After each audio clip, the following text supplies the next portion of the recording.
سے سنگار والی لڑکی کو 27 سے دیکھا تھا، مگر یہ عجیب شخص تھا، کوئی تعریف نہیں، کوئی اظہار نہیں، اتنی لاتعلقی و بے خبری، وہ بھی اس شخص کی جو ایک نظر میں سارے منظر کا باریک بینی سے جائزہ لے لیا کرتا تھا۔ اسے اپنی ساری تیاری رائگاں جاتی محسوس ہوئی تھی۔ آرڈر کر چکنے کے بعد وہ میز پہ کوہنیاں رکھے دونوں ہاتھ آپس میں پھنسائے حیا کی طرف متوجہ ہوا اور ذرا سا مسکرایا۔ تم نے مجھے اس روز پوچھا ہی نہیں کہ میں تمہارے ڈرام بلاک کیوں آیا تھا۔ وہ مسکراتے ہوئے کتنا اچھا لگتا تھا۔ ظاہر ہے کسی کام سے ہی آئے ہوگے۔ مجھ سے ملنے بالخصوص؟ آؤ، یہ تو ذرا مشکل ہی ہے۔ تم سے ملنے بالخصوص ہی آیا تھا، اور اس کے لیے ممی کو پاکستان فون کر کے فاطمہ آنٹی سے تمہارے روم کا نمبر پوچھنا پڑا تھا، ورنہ تم نے ہمیں ایڈریس تک نہیں دے رکھا، اور یہ بات تو اماں نے اسے کل ہی فون پہ بتا دی تھی، مگر لمحے بھر کو اس نے سوچا کہ ڈھونڈنے والے تو بنا پتہ کے بھی ڈھونڈ لیتے ہیں، جیسے وہ سفید گلاب ہر جگہ سے تلاش کر لیتے تھے۔ تو پھر آپ کیوں آئے تھے مجھ سے ملنے؟ بس یوں ہی، مجھے لگا تھا کہ اس روز استقلال اسٹریٹ میں مجھ سے خفا ہو گئی تھی۔ اچھا، تو آپ نے مجھے اس دن پہچان لیا تھا۔ ہو سکتا ہے وہ میری شکل کی کوئی لڑکی ہو، وہ بہت جلدی بھلا دینے والوں میں سے نہیں تھی۔ سو بڑی حیرت سے کڑے کو انگلیوں میں گھماتی بولی تھی۔ ایک بات ابھی کلیئر کر لیتے ہیں حیا، وہ قدرے آگے کو ہوتے ہوئے سنجیدگی سے بولا، میں بہت ایکسپریسو نہیں ہوں، میں لمبی لمبی باتیں نہیں کر سکتا، میں پریکٹیکل سا آدمی ہوں، ایسا آدمی جس کو فکر معاش ہمیشہ گھیرے رکھتی ہے۔ میرے پاس بڑی یونیورسٹی کی ڈگری نہیں ہے، میں ایک ریسٹورنٹ چلاتا ہوں جس کی ملکیت میری اپنی نہیں ہے، میں کئی سالوں سے اس ریسٹورنٹ کی قسطیں ادا کر رہا ہوں جو کہ پوری ہی نہیں ہو رہی ہیں، تو تم مجھ سے زیادہ ایکسپیکٹیشنز نہیں رکھ سکتی۔ تمہیں اس بات کو سمجھنا ہوگا، اگر تم میرے ساتھ اس ریلیشن شپ میں رہنا چاہتی ہو تو۔ یہ چیز مجھے بہت پریشان رکھتی ہے، اور وہ کرو لڑکی جو اس دن میرے ساتھ تھی، وہ میرے ریسٹورنٹ کی عمارت کی اونر ہے، اور ہمارے درمیان اس وقت یہی مسئلہ زیر بحث تھا جب تم وہاں آئی۔ حیا، اس دن میں اتنا پریشان تھا کہ تم سوچ بھی نہیں سکتی کہ وہ میری پراپرٹی ضبط کرنے کی بات کر رہی تھی، اور اگر میں اس کی رقم ادا نہ کر پایا تو وہ ایسا کر بھی گزرے گی۔ حیا نے مجھ کر اس بات میں سر ہلا دیا۔ سمجھ کر مجھ کر لکھا ہوا ہے۔ اب بھی خفا ہوں اس بات پہ، وہ قدرے توقف سے بولا۔ نہیں، میں نہیں، تمہیں تبھی معاف کر دیا تھا جب تم نے کچن کے سارے برتن دھوئے تھے اور چولہا فکس کر کے دیا تھا۔ وہ بے اختیار ہنس پڑا۔ مگر وہ جنجر بریڈ ہاؤس مجھ پر ادھار ہے۔ اس سے پہلے کہ وہ کچھ کہتی، ویٹر اس کی طرف آیا۔ میڈم سلیمان۔ حیا نے چہرہ اٹھا کر دیکھا اور لمحے بھر کو پتھر کی ہو گئی۔ وہ ویٹر ایک سفید گلابوں کا بوکے میز پر رکھ رہا تھا۔ یہ آپ کے لیے۔ ساتھ ہی اس نے 2 رویہ تہہ کیا ہوا کاغذ حیا کی طرف بڑھایا۔ یہ لیجیے میڈم۔ حیا جو ساکت نگاہوں سے گلدستے کو دیکھ رہی تھی، بے سطر کاغذ کے عین وسط پہ انگریزی میں 3 سطور لکھی تھیں، میری کار میں سفر کر کے آنے کا شکریہ، لیکن اصولاً مجھ سے لفٹ لینے کے بعد آپ کو ڈنر بھی میرے ساتھ کرنا چاہیے تھا، نہ کہ اپنے کزن کے ساتھ۔ From your Valentine. جہان گلاس ہونٹوں کے ساتھ لگائے گھونٹ گھونٹ پانی پیتا، پلکیں سکیڑے اس کے چہرے کے بدلتے رنگوں کو دیکھ رہا تھا۔ کون بھیجتا ہے تمہیں یہ سفید پھول؟ چند لمحے بیشتر کی گرم جوشی جہان کی آنکھوں میں مفقود تھی۔ پتہ نہیں، اور اسے کیسے علم ہوا کہ ہم ریسٹورنٹ میں ہیں؟ اس کا لہجہ چبھتا ہوا تھا۔ وہ کالی کالی نگاہوں سے اسے دیکھے گئی، کوئی جواب بن ہی نہیں پا رہا تھا۔ دکھاؤ۔ اس نے ہاتھ بڑھایا اور اب حیا کے پاس کوئی راستہ نہیں تھا۔ اس نے کمزور ہاتھوں سے وہ کاغذ جہان کے ہاتھ پر رکھا۔ جیسے جیسے وہ تحریر پڑھتا گیا، اس کی پیشانی پہ شکنیں ابھرتی گئیں، رگیں تن گئیں اور لب بھینچ گئے۔ تم کس کی گاڑی میں ٹکسم آئی ہو؟ اس نے نگاہ اٹھا کر حیا کو دیکھا۔ وہ ایک ہی نگاہ میں سمجھ گئی تھی کہ وہ ایک مشرقی مرد تھا، تایا فرقان ابا اور رحیل کی طرح کا مشرقی مرد۔ میں سمجھی وہ تمہاری کار اور ڈرائیور ہے، میں سمجھی تم نے ڈرائیور بھیجا ہے۔ میرا ڈرائیور؟ کب دیکھا تم نے میرے پاس ڈرائیور؟ اس نے تنفر سے کاغذ کو مٹھی میں مروڑ دیا۔ میں سمجھی، اور اس نے کہا تمہارا نام لیا تو؟ اچھا، اس نے یہ کہا کہ میں نے اس کو یہاں بھیجا ہے؟ ہاں۔ نہیں، یعنی کہ نہیں، اس نے نہیں بتایا کہ اسے کس نے بھیجا ہے، اور تم اس کے ساتھ بیٹھ گئیں۔ حیا، تم یوں کسی گاڑی میں کیسے بیٹھ سکتی ہو؟ میں نے کہا نا، میں سمجھی میں تمہاری کار تھی۔ بے بسی کے مارے اب غصہ اسے بھی آنے لگا تھا۔ بے قصور ہوتے ہوئے بھی اسے اپنا آپ مجرم لگ رہا تھا۔ میرے پاس تم نے دوسری کار کب دیکھی تم؟ اگر تمہیں مجھ پر اتنی بے اعتباری ہے تو میں لعنت بھیجتی ہوں تم پر۔ اس نے نیپکن نوچ پھینکا اور کرسی دھکیل کر اٹھی۔ جو شخص یہ حرکت کرتا ہے وہ مجھ سے پوچھ کر نہیں کرتا۔ اس نے کلچ یوں ہاتھ مار کر اٹھایا کہ کرسٹل کا گلدان میز سے لڑک کے نیچے جا گرا۔ چھناکے کی آواز آئی اور وہ کرناپیوں میں بٹ گیا۔ جہان شاید اس کے لیے تیار نہیں تھا۔ اگر وہ اس کے پیچھے آنا بھی چاہتا تو ابھی جو نقصان وہ کر کے گئی تھی اسے پورا کر کے ہی آتا، اور وہ اس کارروائی میں اسے جتنے منٹ لگتے اتنی دیر میں وہ اس سے دور جا چکی ہوتی۔ ہوگی۔ استقلال اسٹریٹ میں لوگ اسی طرح چل رہے تھے۔ وہ اس رش میں اس نے کوٹ نہیں پہنا، بازو پہ ڈال دیا۔ وہ اس کے پیچھے نہیں آیا، اور اگر آیا بھی تو اس شور و رش میں اسے نہ دکھائی دیا۔ تاریخ پارک کے ایک گوشے میں وہ سنگی بینچ پر ویران پڑا تھا۔ انا، خودداری، عزت نفس اور اپنی ذات کے وقار کے وہ سارے اسباق جو وہ ہمیشہ خود کو پڑھاتی اور یاد دلاتی رہی تھی، آج بہت ذلت کے ساتھ چکنا چور ہوئے تھے۔ اس نے بے دردی سے آنکھیں رگڑتے ہوئے سوچا، پھر ارد گرد پھیلی رات کو دیکھا تو واپسی کا خیال آیا۔ اسے یاد آیا کہ اس نے تو فون میز پہ رکھا تھا۔ وہ کوٹ اٹھائے باہر بھاگی۔ اپنا ترکی والا بھدا موبائل وہ ریسٹورنٹ میں چھوڑ آئی تھی۔ اسے ہر حالت میں موبائل واپس اٹھانا تھا، چاہے جہان سے سامنا ہو یا نہ ہو۔ چند منٹ بعد وہ ہامتی ہوئی واپس استقلال اسٹریٹ میں اس ریسٹورنٹ کا دروازہ دھکیل کر اندر داخل ہوئی تو کونے والی میز خالی تھی۔ ادھر چیزیں اٹھا کر موبائل تلاشا، مگر وہ نہیں ملا۔ کرسٹل کے ٹوٹے گلدان کی کرچیاں اب بھی فرش سے اٹھا لی گئی تھیں۔ Problem madam? وہ آواز پہ پلٹی تو وہی بارودی ویٹر جس کی ناک پہ موٹا سا تل تھا، متفکر سا کھڑا تھا۔ وہ بوکے اسی نے لا کر دیا تھا۔ میرا موبائل تھا اس میز پہ۔ وہ پریشانی سے گھنگریالی لٹیں کانوں کے پیچھے اڑستے ہوئے بولی۔ جی ہاں، پڑا تھا، مگر جب آپ گلدان گرا کر گئیں تو آپ کے ساتھ جو صاحب تھے انہوں نے وہ موبائل رکھ لیا، اور مجھے کہا تھا کہ اگر آپ آئیں تو میں بتا دوں کہ وہ فون انہی کے پاس ہے، ویٹر نے ٹوٹی پھوٹی انگریزی میں بتایا۔ اوہ اچھا۔ اس کے تنے ہوئے اعصاب ڈھیلے پڑ گئے۔ ملنے کا ایک اور بہانہ۔ وہ چلا گیا۔ جی۔ وہ پل بھر کے فوراً آپ کے پیچھے باہر دوڑے تھے۔ آپ کو نہیں ملے؟ نہیں، شکریہ۔ وہ پھولوں کے متعلق کچھ پوچھنے کا ارادہ ترک کر کے باہر نکل آئی۔ استقلال اسٹریٹ پہ قدم رکھتے ہوئے اس نے کوٹ پہن لیا۔ ڈی جے خاموشی سے موبائل کے بٹن دباتی نمبر ملا رہی تھی۔ بٹنوں کی ٹوں ٹوں نے روم کی خاموشی میں ذرا ارتعاش پیدا کیا تھا۔ سنجیدگی سے اس کی طرف متوجہ ہوئی، مگر حیا میں اسے کہوں گی کیا؟ اچھا، مگر حیا میں سے کہوں گی یہی کہ حیا کو اپنا موبائل چاہیے اور اسے واپس دو۔ مگر وہ واپس کیسے کرے گا؟ یہ اس کا مسئلہ ہے، تم کال ملاؤ۔ وہ جھنجھلا کر بولی۔ ڈی جے نے سر ہلا کر سبز بٹن دبایا، اسپیکر آن کر دیا اور فون اپنے لبوں کے قریب لے آئی۔ دوسری جانب طویل گھنٹیاں جا رہی تھیں۔ وہ دونوں دم سادے گھنٹیاں سنتی رہیں۔ پتہ نہیں تمہارا موبائل کدھر پڑا ہو، اس کے موبائل پر کر لیتے ہیں۔ ہیلو، وہ جہان ہی تھا، ازلی مصروف انداز۔ السلام علیکم، میں ڈی جے خدیجہ بول رہی ہوں۔ دس از جہان۔ خدیجہ، ایسا ہے کہ یہ فون میرے پاس ہے۔ حیا ریسٹورنٹ میں بھول گئی تھی۔ وہ مصروف سا لگ رہا تھا۔ مجھے پتہ ہے، اسی لیے تو کال کی ہے۔ اوکے۔ وہ گہری سانس لے کر بولا۔ حیا کدھر ہے؟ وہ مصروف تھی تو میں نے سوچا میں آپ سے بات کر لوں۔ بات کرتے ہوئے ڈی جے نے ایک نظر حیا پہ ڈالی۔ جی کہیے۔ بات یہ تھی کہ میں اور حیا کل پرنسز آئی لینڈز، شہزادوں کے جزیروں جانے کا سوچ رہے تھے۔ ان فیکٹ ہم نے آپ کو بھی ساتھ لے جانے کا پلان کیا ہے۔ اچھا، صحیح بات ہے، بندے کو غصہ آ جاتا ہے۔ اس کو بجائے پوچھنے کے اس نے اس پہ الٹا شک کرنا شروع کر دیا، تو اس نے بالکل ٹھیک کیا حیا نے جو بھی کیا۔ ایسا ہی ہونا چاہیے تھا جہان کے ساتھ۔ میں ایگری کرتی ہوں۔ اوکے۔ جب انسان بے قصور ہو نا تو پھر بہت غصہ آتا ہے کہ کوئی اس پہ جب الزام لگائی جائے۔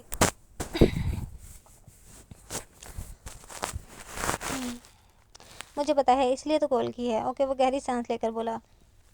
بات یہ تھی کہ میں اور حیا کل پرنسز آئی لینڈز جا رہے تھے۔ ان فیکٹ ہم پرنسز آئی لینڈ کے سب سے بڑے جزیرے بے وقت آ جائیں گے۔ حیا نے ناسمجھی سے الجھ کر اسے دیکھا۔ اوکے، تو آپ کو فون چاہیے؟ نہیں، فون آپ اپنے پاس رکھیں، عیش کریں، ہمیں بس کمپنی چاہیے۔ ڈی جے ذلیل وہ بنا آواز کے لب ہلا کر چلائی۔ کل تو میں ذرا مصروف ہوں، آپ کے ساتھ نہیں چل سکوں گا۔ تو پرسوں صبح چلتے ہیں۔ نہیں، وہ ہاتھ سے اشارے کرتی اسے باز رکھنے کی کوشش کر رہی تھی۔ پرسوں تو مجھے شہر سے باہر جانا ہے، وہ کہہ رہا تھا۔ پھر جمعے کو میری ایک اہم میٹنگ ہے، اور بے وقت میں تو پورا دن لگ جاتا ہے۔ پھر تو آپ ہفتے کو بھی مصروف ہوں گے، ڈی جے نے مایوسی سے کہا۔ ان فیکٹ ہفتے کو میں واقعی فارغ ہوں۔ ٹھیک ہے، ہفتے کو میں آپ لوگوں کے ساتھ چل سکتا ہوں۔ وہ جیسے بادل نخواستہ تیار ہوا تھا۔ ٹھیک ہے، پھر ہم ہفتے کو ملیں گے۔ ٹھیک میڈم۔ اور ہاں، تب تک آپ ہمارا فون استعمال کر سکتے ہیں۔ میں آپ کا احسان تعمیر یاد رکھوں گا۔ وہ ذرا ہنس کر بولا۔ وہ فون بند کر کے واپس آئی تو حیا خاموشی سے اسے گھور رہی تھی۔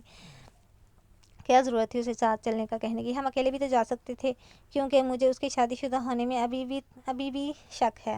وہ اب ایک صفحے پہ رک کر بغور کوئی تصویر دیکھ رہی تھی۔ ویسے اس کی بیوی کہاں ہوتی ہے؟ یہ استنبول میں۔ وہ بددلی سے پیچھے ہو کر بیٹھ گئی۔ اس کی کیا اپنی بیوی سے کوئی لڑائی ہے؟ کبھی ذکر نہیں کرتا اس کا۔ شاید میں نے اس موضوع پر بات نہیں کی کبھی۔ ویسے بھی جہان کا نکاح بچپن میں ہی ہو گیا تھا۔ اب پتہ نہیں اسے خود اپنے نکاح کا علم ہے بھی یا نہیں، کیونکہ وہ کبھی ذکر نہیں کرتا۔ شاید پھوپھو نے اس سے چھپا رکھا ہو۔ بچوں والی باتیں کرتی ہو تم بھی۔ ڈی جے نے کفی سے چہرہ اٹھا کر اسے دیکھا۔ آج کے دور میں کہاں ممکن ہے کہ کسی کا نکاح ہوا اور اسے علم نہ ہو؟ یقیناً اسے پتہ ہوگا، کیونکہ اس کا نکاح مجھ سے ہوا تھا۔ وہ آہستہ سے بولی تو ڈی جے نے ایک جھٹکے سے سر اٹھایا۔ یعنی او گوڈ، تمہارا اس سے نکاح ہوا تھا تو وہ تمہارا کیا لگا؟ سوتیلا ماموں لگا۔ وہ بھی گھٹ کر بولی اور اپنے بیگ کی طرف بڑھ گئی۔ او مائی گاڈ، تم نے مجھے اتنی بڑی بات نہیں بتائی۔ ڈی جے ابھی تک بے یقین تھی۔ اب بتاؤ بھی نا، اب جاؤ، کلاس کا ٹائم ہونے والا ہے۔ بہت ذلیل ہو تم حیا۔ او گاڈ، وہ تمہارا ہسبینڈ ہے؟ ڈی جے ابھی ٹھیک سے حیران بھی نہ ہو پائی تھی کہ گھڑی پر نگاہ پڑی۔ ارے 8 بج گئے۔ وہ میگزین پھینک کر اٹھی اور کھڑکی کے سامنے جا کر کھڑی ہوئی۔ پھر سلائڈ کھول کر چہرہ باہر نکالے، لبوں کے گرد دونوں ہاتھوں کا پیالہ بنائے بلند آواز میں چلائی، good morning D J. T P C C, پتہ نہیں کیا لکھا میں نے، اور نیچے سے کسی لڑکے نے جوابی ہانک لگائی تھی۔ اچھا ذلیل، وہ جل کر اور زور سے چلائی، چپ کرو، مجھے سونے دو۔ حیا نے تکیہ کھینچ کر اسے دے مارا۔ وہ یونیورسٹی کی عمارت کی بیرونی سیڑھیاں اتر رہی تھی۔ یہ اس کا پاکستانی سم والا فون تھا۔ دوسرا موبائل جہان کے پاس ہوتا تھا۔ اس کے باعث وہ آج کل اسے ہی استعمال کر رہی تھی۔ چمکتی اسکرین پہ ترکی کا کوئی غیر شناسہ نمبر لکھا آ رہا تھا۔ نمبر کس کا تھا اسے قطعاً یاد نہ تھا۔ نمبر یاد رکھنے کے معاملے میں وہ بہت چور تھی۔ اسے اپنے پاکستانی نمبر تک کے آخری 2 ہندسے بھولتے تھے، اور ترکی والا تو خیر سرے سے یاد نہ تھا۔ ہیلو، وہ فون کان سے لگائے ہوئے وہیں سیڑھی پہ بیٹھ گئی، کندھے سے بیگ اتار کر ایک طرف رکھا۔ جہان تیرا نقش قدم دیکھتے ہیں، خیاباں ارم دیکھتے ہیں۔ آواز اجنبی تھی بھی اور نہیں بھی، مگر اس کا اتار چڑھاؤ اور انداز سب شناسا تھا۔ وہ لب بھینچ گئی۔ عبدالرحمن بات کر رہا ہوں اور بات کرنے کی اجازت چاہتا ہوں۔ گو کہ وہ پڑھا لکھا تھا، مگر انداز سے کہیں نہ کہیں ممبئی کے کسی نچلے طبقے کی شہری کی جھلک آتی تھی۔ کیا بات کرنی ہے آپ کو؟ آخر آپ مجھ سے چاہتے کیا ہیں؟ ملنا چاہتا ہوں، بتائیے، کیا یہ ممکن ہے؟ اس کی ریڑھ کی ہڈی میں ایک سرد لہر دوڑ گئی۔ میں نہیں مل سکتی۔ کیوں؟ جس فون کال میں آپ کی دوست نے آپ کے کزن کو اپنے ساتھ چلنے کی آفر کی تھی، اس میں غالباً انہوں نے بیوہ ادا کا ذکر کیا تھا۔ پرنسز آئی لینڈ، شہزادوں کے جزیرے، کیا آپ ادھر نہیں آ رہی؟ تو وہ اس کی کال سٹیپ کر رہا تھا۔ تبھی اس نے پاکستان والے موبائل پہ کال کی تھی، کیونکہ وہ ترکی والے فون کے جہان کی تحویل میں ہونے کے بارے میں جانتا تھا۔ میں بیوہ ادا نہیں جا رہی۔ آئندہ آپ نے میرا پیچھا کریں گے، نہ ہی میری کال ٹیپ کریں گے، ورنہ میں آپ کی جان لے لوں گی، سمجھے؟ اس نے جھلا کر فون کان سے ہٹایا اور سرخ بٹن زور سے دبایا۔ موبائل آف ہو گیا۔ وہ گہری سانس لے کر اٹھ کھڑی ہوئی۔ جانے یہ کب شخص اس کا پیچھا چھوڑے گا؟ سمندر کی جھاگ بھری نیلی لہروں پر سے ہوا سرسراتے ہوئے گزر رہی تھی۔ ڈی جے ابھی مکیرہ لیے بالکنی کے دوسرے سرے تک گئی تھی۔ وہ جب سے کدی کوئے کی بندرگاہ پہ فیری میں سوار ہوئے تھے، تب سے آپس میں باتیں نہیں کر رہے تھے۔ فیری ویسے بھی کھچا کھچ بھرا تھا۔ جگہ ڈھونڈنے میں اتنا صرف ہو گیا۔ فیری کی نچلی منزل جو چاروں طرف سے شیشوں سے بند تھی، پر جڑے تمام صوفے اور کرسیاں بھرے تھے۔ وہ دونوں بالکل دائیں طرف کے کونے میں تھے۔ ہوا بے حد سرد تھی، پھر بھی جہان سیاہ سویٹر کی آستین کوہنیوں تک موڑے ہوئے تھا، مگر اسے بے حد سردی لگ رہی تھی کہ اس نے سیاہ لمبے اسکرٹ کے اوپر صرف سرمئی سویٹر ہی پہن رکھا تھا۔ گیو می سم سن شائن، گیو می سم رین۔ حیا کے بائیں جانب ریلنگ پکڑے انڈین لڑکیوں کا ایک گروپ کھڑا تھا۔ وہ لڑکیاں بہت سی تھیں۔ وہ کندھے سے کندھا ملا کر کھڑی تھیں اور ان کی قطار بالکنی کے دوسرے سرے تک جاتی تھی۔ تم اس روز بغیر بتائے اٹھ کر چلی گئی تھی۔ تمہیں پتہ ہے میں کتنی دیر استقلال اسٹریٹ میں تمہیں ڈھونڈتا رہا؟ وہ ریلنگ پہ جھکا سمندروں کی لہروں کو دیکھتے ہوئے کہنے لگا۔ تو نہ ڈھونڈتے، حیا نے بے نیازی سے شانے جھکائے۔ اس کے بال اڑ اڑ کر جہان کے کندھے کو چھو رہے تھے، مگر وہ انہیں سمیٹنے کا تکلف بھی نہیں کر رہی تھی۔ اتنا غصہ؟ جہان نے گردن موڑ کر حیرت سے اسے دیکھا۔ وہ تنے ہوئے نقوش کے ساتھ اسے دیکھ رہی تھی۔ ایسا بھی کچھ نہیں کہا تھا میں نے۔ اگر تمہیں خود شرمندگی نہیں ہے تو میں کیوں دلاؤں؟ میری جگہ کوئی بھی ہوتا تو وہ یہی پوچھتا۔ مجھے کسی اور سے کوئی سروکار نہیں ہے۔ سی گلز کا ایک گول پھڑپڑاتا ان کے سامنے سے گزرا تھا۔ جہان سیدھا ہوا اور ہاتھ میں پکڑی روٹی کا ٹکڑا توڑ کر فضا میں اچھالا۔ ایک بڑے سے سمندری بگلے نے فضا میں ہی غوطہ لگا کر اسے اپنی چونچ میں دبا لیا۔ وہ خاموشی سے پانی کی نیلی سطح کو دیکھتی رہی۔ پانی میں گلابی جیلی فش تیر رہی تھیں۔ ان کے سر پانی کے اندر ہی تھے، مگر وہ اتنا شفاف تھا کہ وہ واضح دکھائی دیتی تھی۔ کیا میرا اتنا بھی حق نہیں ہے حیا کہ میں پوچھ سکوں کہ وہ شخص کیوں تمہارے پیچھے پڑا ہوا ہے؟ تم مجھ پر یقین کر سکتی ہو۔